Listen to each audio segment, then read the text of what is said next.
Ashama akkam jirtu nagaa keessanii nageenya jaalalli waaqayyo isiniif haa baay'atu iddoo fi lafa jirtanitti hundumtu keessanu jirtu isiniin jedha. Hordoftoonni chaanaanii Boontuu Salaalee jalatti argamtan akkam jirtan nagaa keessanii galata waaqayyo nagaa fuudha isiniin jedha. Egaa ana Boontuu Salaaleedha warra nan beekne asumaan na baraa isiniin jedha warra na beektan immoo viidiyoo kun laayik sheer gochuu hin dagatinaa isiniin jedha wal jajjabeessinu wal maddii dhaabbannu. Egaa ijoolleen musliimotaa bagatti siniin ga'ee baga waaqayyo itti siniin ga'ee mubarak siniin jedheen jira. ሙስሊም የሆናችሁ ጓደኞቼ እንኳን አደረሳችሁ እንኳን በሰላም ጾማችሁ ጨርሳችሁ ማለት እወዳለሁ። እንኳን አደረሳችሁ። እታን ሱዳን ሀራ ወንታ አጃይባ ስኒ ከሱማ ስኒ ቀባዴ ዱፌንትራ ከሱማ ከወሊን አማ ጡሙረ ቪዲዮ ቢያተቲ አካ ወጅን ቱርታን አብዲን ቀባ ኤጋካ አረጋፍ ዴቪድ ቆይ ራሙ ወሊን ኮኒ ጅራ namni raamu wallaaltan jirtanii raamu yuutuubii namni mooshin beennemu ishii baroodhaan maatii taa'aadha isiniin jedha. Egaa raamu gaafii ishii gaafadhe jira gaafii sannaa qabattee dhuftee jirti gara mana koodayyuu raamu koo bagina kaan dhufte siin jechuun jaaladha wuddee fiqaadanyaa taatee mana kootitti keessummannateedhaan argamu fedhafis immoo galatoomii siin jechuun jaaladha. Egaa raamu gaafaddeebii baay'ee namatti toluudha kana nan gaafadhe kanuma namni kamiyyuu nama gaafachuu qabudha gaafina ni gaafadhe raamu. Egaa raamuun gaafina ni gaafadhe keessatti gaafii baay'ee dasnama jedhuudha kan itti bashannantan kan itti boroftan ta'uu danda'a hin beekamu gaafaddeebichi mudannoon illee hin jira mudannoo keessatti kan baay'ee nama kofalchiisu qabdi raamuun itti bashannanaadha. Dhaggeeffadhaadha viidiyoo keenya isiniin jechuun jaaladha. Egaa namni jireenya keessatti bu'aa bayii hedduu jira waan ta'eef bu'aa bayii hedduu keessa dabarreeti waan hundumtu keenya iyyuu kan as keenya waan ta'eef iyyuu wal bira dhaabbachuudhaan wal jajjabeessinu warreettan maatii walii ta'an immoo viidiyoo walii laayik sheer gochuu hin dagatinaadha. Yaa kafiltaa hin qabu. Sheer gochuun sin ulfaataa jira maalaaf akka ta'e hin beeku suma dhugaa siniin jedha ijoolleen keenya rakkoo hin qabu osoo viidiyoo nama kamiidhayyuu sheer gootee koomentii gaa namaa kennite namni sun illee mana kee yoo dhufe akkasumatti illee koomentii gaa sii kennee viidiyoo keellee sii daawwata. Yoo ati garuu viidiyoo namaa hin daawwanne sim jetteetuma dhattee jalatti shaangulliitii kan ergitu yoo ta'e sillee si jalatti dhufanii shaangulliitii ergu waan ta'eef iyyuu kanaafiyyuu wanta akkasii osoo nurraa dhaabbatee wal jajjabeessinee isiniin jedhaan akka yaada kooditti naaf kalchaa isiniin jechuun. Ashamaa harka fuudha jirtu hordoftootaa fi kabajamtoota maatii Boontuu Salaalee nagaan koo kan jaalalaaf kan kabajaa bakka jirtanitti hunduma keessanii isin haa ga'uun isiniin jedha namoota na hin beekneef anna raamudha. Tole har'a mana Boontuutti argama maaliif dhufte jechuun keessan hin oolu. Har'a Boontuun gaafii na ergitee jirti gaafii ishee kana nan yaala jedheen dhufee jira hamma xumura sagantaa keenyaatti akka nu waliin turtan asumaan kabajaaf jaalalaan isin gaafadha. Osoo gara gaafiitti hin dabarre dura carraa kanatti fayyadamee Boontuu baga gammaddee koongiraajileeshinii siin jechuun barbaada anis baay'ee si gammadee jira. Baga gammaddee baga firii dadhabbii kee jaan argiteen siin jechuu barbaada akkasumallee hordoftoonni Boontuu hundi keessanuu. Baga gammaddanii baga firii dadhabbii keessanii ijaan argitan isiniin jechuun barbaada. Boontuun kophaa ishee iddoo kana hin geenne sintu asin ga'e waan ta'eef baga gammaddanii isiniin jechuun barbaada. Tole jalqaba irratti gaafii ansi gaafadhuuf hayyamamtuu ta'uu keef galatoomi jettee atis keessummaa kee gootee as mana keetti naaf feeruu keef guddaa galatoomi isin jedha. Tole gaafiin taanu raamuun mucayyoo eessaati? Eessatti dhalattee eessatti guddatte jedha. An mucayyoo Arsii lixaa Shaasheeti. Kanan itti dhaladhe Arsiidha Jimmattaan guddadheen sin jedha nan sobe. Tole erga biyyaa baatee gammaddee beektaayii. Jiruun biyya ormaa gammachuu hin qabu. Haa ta'u malee biyya ormaa biyyaa ba'uu kootti ani baay'ee nan gammada. Sababiin isaa biyya ormaa irraa waa danuu barree jirra. Biyyi ormaa fakkeenyaaf maatii kan keerraa fagaattee torbee tokko turuu kan hin dandeenye biyya baanee garuu biyya ormaatti waggoota baay'ee lakkoofsisaa jirra jechuudha. Inni kun immoo obsas nama barsiisa. Biyya ormaa barumsa baay'ee biyya ormaa kanarraa argadhe waan ta'eef hin gaddu.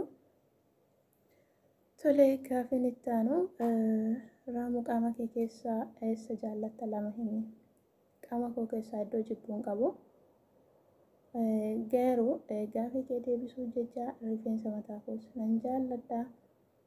Akkasumallee miila koos nan jaalladha jechuun barbaada boontu.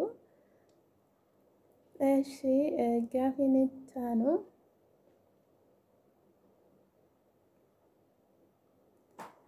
ati maatii keef mucayyoo meeqaffaa turte? Zimmitanyaa turte moo dubbattuu turte jedha. Ani maatii koof nama hangafan ture. Baay'ee nama kolfee taphatu siin jechuun barbaada. Gaafiin itti aanu Raamuu iddoo dhaloota keetti ayyaana akkamiin kabajuu jette. Yeroo ayyaanaa gaa akkuma beekamu ni qalamaa, waa baay'eetu hojjetama. Waa danuu hojjetamee ollaanis walitti dhufee hiriyoonnis walitti dhufanii firootaan walitti dhufanii haala saniin ayyaana kabaju.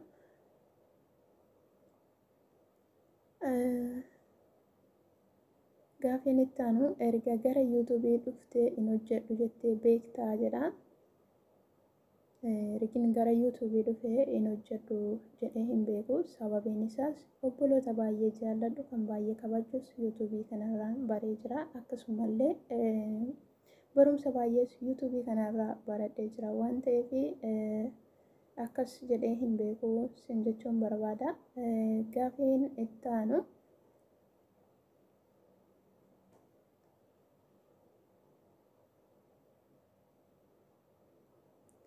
gara yuutuubiitti akkamitti dhuftee eenyutu si fide jedha. Gaafiin itti aanu egaa an gara yuutuubiitti kanan dhufe dura baay'ee yuutuubii hin hordofus ture. Feesbuukaan ilaala ture irra caalatti. Guyyaa tokko abduu moobaayil aappii kana nan ilaala ture. Viidiyoota isaas isa baay'ee nan hordofa ture. Achumaan guyyaa tokko yuutuubii akkaataa yuutuubiitti banatanii akkaataa fayyadama isaa baay'ee dubbatee ture. Isuma sana ilaaleen gara yuutuubiitti dhufe siin jechuun barbaada.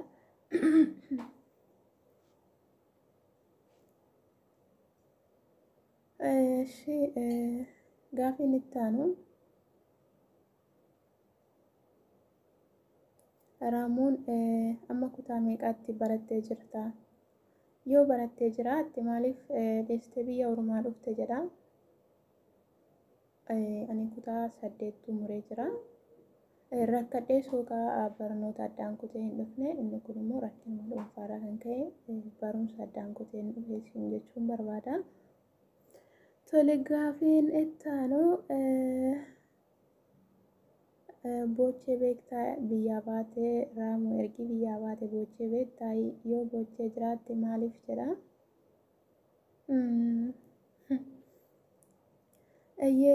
Boo'ee nan beeka.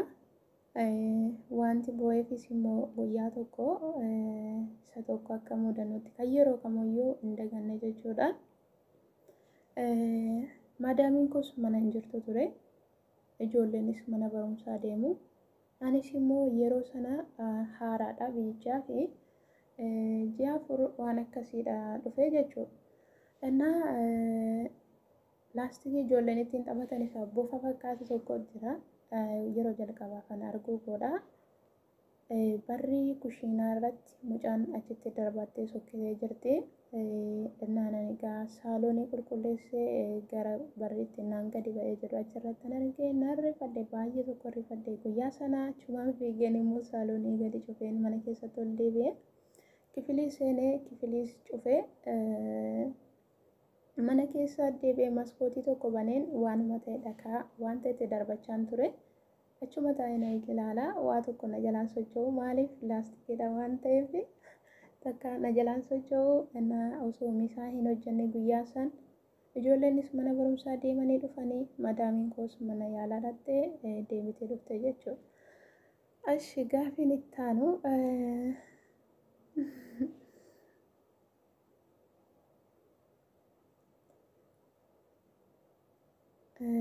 jaalallee yookaan abbaa manaa qabdaa yoo qabaatte jaalala isaaf qabdu ibsi.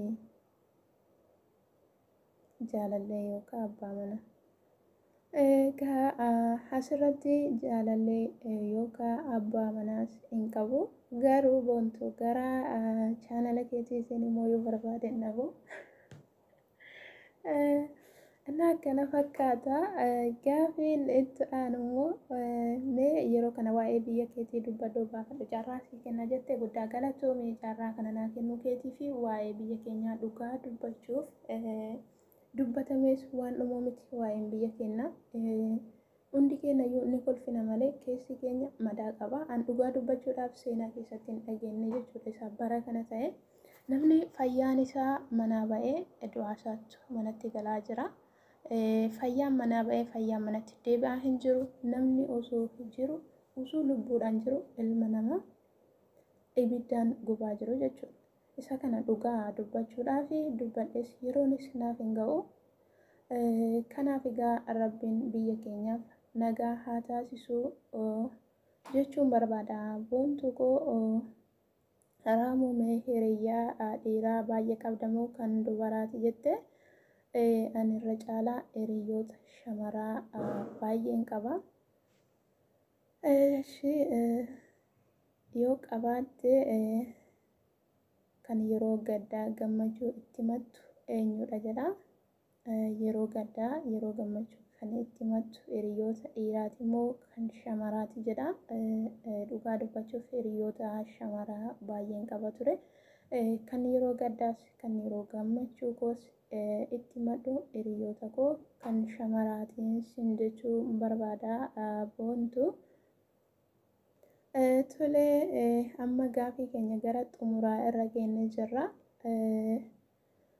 Boontuu as mana keetti keessummaa gootee naaf eeruu keefillee guddaa galatoomi siin jedha. Akkasumallee hordoftoonni boontuu hundi keessanuu viidiyoo kana amma xumuraatti ilaalaa yaada qabdan koomentii jalatti barreessuu hin dagatinaa. Nagaadhaan tura. Egaa kan argitanii jirtanii ijoollee viidiyoo keenya ammadumaatti dhaggeeffattanii raamuun bofa seetee quncee akka isheen dhiyeessaa turte mudannoo gizee dura biyya alaati biyya ofiidha biyya ormaa gisee dhufnu mudannoo hedduudha kan nu daawwatu hundumtu keenya iyyuu mudannoo mataa mataa keenyaan qabna mana manaan jechuudha. Kanaafiyyuu mudannoon akkanaallee hin jiran siniin jedha.